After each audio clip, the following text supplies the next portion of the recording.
So how does your engagement with the Jeffrey Epstein Ghislaine Maxwell trial help human trafficking victims and human slavery victims worldwide? In much of America, right now, we're operating under the model that we prosecute the victims of human trafficking rings in a punitive way, meaning it costs them money, time, and labor. As of September 1st, Texas is the only state in the union that is prosecuting the demand or the solicitation of sex, be it a minor or otherwise, by slapping a felony on them. Within 2 months of that law going into effect, law enforcement has been able to break up a ring so large that they arrested 115 men in connection with a human trafficking ring, slapping them with felonies. The Ghislaine Maxwell trial is going to take 6 weeks at least, and we need to keep it at the forefront of the algorithm, because if we prosecute the demand, if we expose everyone involved, then it's going to change human trafficking as we know it. We have to help sex trafficking victims worldwide, and this is how you do it. Yesterday marked the opening statements for Ghislaine Maxwell. You remember her, she was the top groomer for Jeffrey Epstein. So we have a really great judge on this case, Judge Nathan. Now, she was given a promotion earlier this month by President Biden, and she said, "Oh, I'm really honored, but I'm going to hold off and do my day job, and I'm going to finish this Ghislaine Maxwell trial out." That was huge, because it's going to be a blow to a lot of your ego, because you've supported a lot of people on the call logs. President Bill Clinton, Prince Andrew, President Trump. These are people that have done business with these human traffickers. And regardless of our own allegiance to these people, we have to have the allegiance to the sex trafficking victims more. We have to go after the demand. And there is no greater trial than this one to do that. So blast this out, TikTok. Look, I don't care if you're the most woke son of a bitch ever to walk planet Earth. I don't care if you're a Republican or a Democrat or everything in between. If you hurt, abuse, or traffic children, I want you in jail. I don't care how much money you have or what political office you hold. You deserve to be behind bars. So when we're talking about the Ghislaine Maxwell Jeffrey Epstein case out of New York, please do not come and defend anyone in my comments, because you've got to understand, I've been working with abuse and sex trafficking victims for the better part of a decade. I've heard all of these grooming stories for years. Today we heard from victim number 1, or Jane, as she's asked to be called. She told us that she was 14 years old, going into the 8th grade when she was first targeted by these people. She was at art camp because her father had just died of leukemia, and her single mother was swimming in a mountain of medical debt. These are the people that former President Trump and former President Clinton hung out with on the Lolita Express. Don't defend them to me. I'm going to stand with the victims every time. It's the day 3 update of the Ghislaine Maxwell trial, and my big question is for Ghislaine Maxwell's attorneys.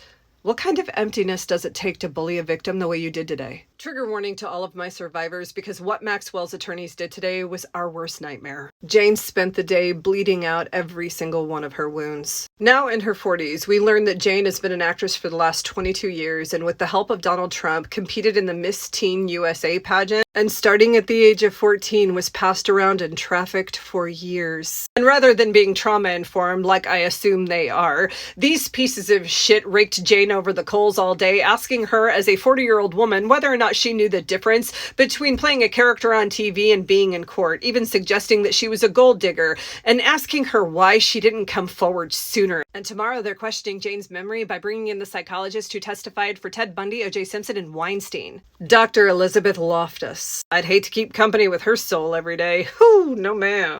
All right, y'all, day 4 update of the Ghislaine Maxwell trial is going to have to be in 2 parts, because today we got a look inside of their sociopathic lifestyle, and it got real weird. It was like watching a bunch of insecure psychopathic trust fund babies try to be Downton Abbey. Taking the stand today was Epstein's housekeeper, Juan Alusi, and forgive me if I'm mispronouncing that, because Maxwell and Epstein actually never called him Juan, they called him John. So according to Juan, Ghislaine Maxwell gives out this estate handbook that controls the employee's every single move.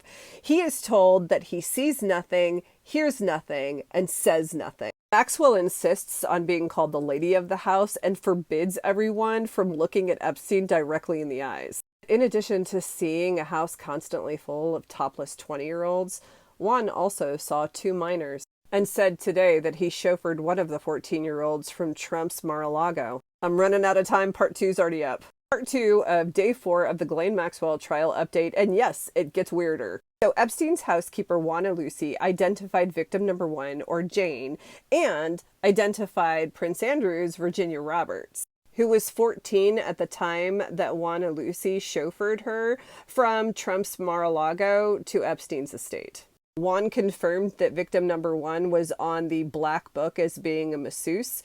He also was forced to clean the massage rooms and pick up and sanitize their sex toys, which he referred to as a penis with 2 heads. Here's the big takeaway. Juan confirmed much of victim 1's story, and he also confirmed that Epstein and Maxwell were exhibiting grooming behaviors to 2 14-year-old girls. He also confirmed that he chauffeured a 14-year-old girl from former President Trump's Mar-a-Lago. There was a lot more that happened today, but I'll get to it tomorrow. I think that's enough. Y'all, my comment section on the Ghislaine Maxwell trial updates. I've got so much to say, I don't even know where to start. So let's start with one that I really didn't expect, which is defending the idea that Ghislaine Maxwell had a rule book for her staff at the household that stated that no one was allowed to look at Jeffrey Epstein. A lot of people said, oh yeah, this is really normal in wealthy businesses and households. So I'm going to start there. Asking your staff to dehumanize themselves and make themselves small in your presence is a grooming behavior. You're asking them to participate in practices that happen every single day to people who are human trafficked. Who in the hell do you think you are? Who do you think you are? Those people can look at you. You're not Jesus. Finally, why are you defending famous people who do not care about you when it comes to selling children? Your politician does not care about you. Don't defend them. Update of the Ghislaine Maxwell trial starts with the cross-examination of Juan Alese, or Epstein's former housekeeper and house manager.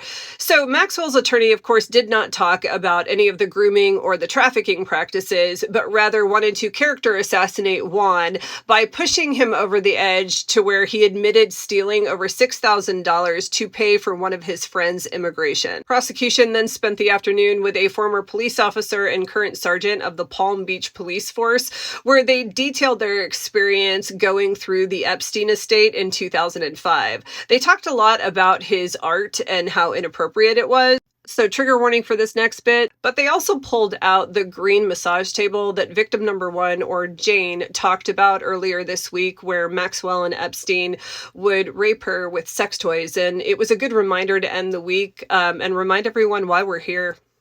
Day 6 update of the Ghislaine Maxwell trial, and I want to talk about the $30 million that was transferred from Epstein to Maxwell between the years of 1999 and 2007. This was according to the JP Morgan executive, Patrick Mayhew, that took the stand today. After consuming 2 hours of news content on day 6, everyone's talking about victim number 2, or Kate. The only thing I have to add is that Maxwell's attorney yet again victim shamed all afternoon and called in to question every aspect of Kate's life. But that's still not what I want to talk about. $30 million was transferred from Epstein to Maxwell from 1999 to 2007. Do you know what happened during those years? In 1999, Prince Andrew was accused of abusing Virginia Roberts. In 2002, Epstein was accused of raping a high school girl in New York. In 2005, Epstein was accused of raping another 14-year-old girl in Palm Beach. In 2006, Epstein was charged with unlawful sex with multiple minors. And in 2007, Alexander Acosta offered Epstein minimal jail time and immunity. Day 7 update of the Ghislaine Maxwell trial, and it is honestly taking everything I have in me not to do an entire video of these steaming piles of garbage which make up the defense team for Ghislaine Maxwell. Today, victim number 3, using the pseudonym Carolyn, went on the stand, and she was so quiet and it was so hard for her to relive all of the trauma that the judge had to ask her to speak up on several occasions. Carolyn testified how she was 14 when Ghislaine Maxwell engineered the repeated abuse of Jeffrey Epstein. She said during the massage sessions, Jeffrey Epstein would talk about her childhood and Ghislaine would be there, how her grandfather molested her and sexually abused her at 4 years old, how her mother was a drug addict, how her boyfriend continued to tell her to go sell herself to Epstein. And then Maxwell's bottom feeder attorneys used her story against her. Carolyn said she aged out of their lust at 18. By the end, Carolyn was broken and in tears. Part 2 is already up. Part 2 of day 7 of the Ghislaine Maxwell trial, and y'all, I'm really trying not to be an asshole for this next bit, but Ghislaine Maxwell has a list of complaints, and her brother is saying that the government's trying to break her. Get ready to pause and read. The Maxwell siblings had the nerve to send this to the AG and are worried about her breaking? They are just clutching their pearls that Miss Ghislaine is having a hobnob with a bunch of commoners up in that jail in New York City. I need to stop. But she trafficked children for sex, and she has the nerve to complain about the food or how people in prison are mean to her or how the costume of chains that she has to wear to court is dehumanizing? The ignorance and irony is uncanny. How about we look at the conditions that Maxwell and Epstein afforded their victims? The following photos are from Epstein's estate where Maxwell groomed and trafficked children. Here's the massage table where Epstein raped up to 3 kids a day. Here's a massage room with Maxwell's picture looking on. Here's where they found naked pictures of the victims. And here's Epstein's bedroom. His gun was in the nightstand. But please tell me how Maxwell has it so rough.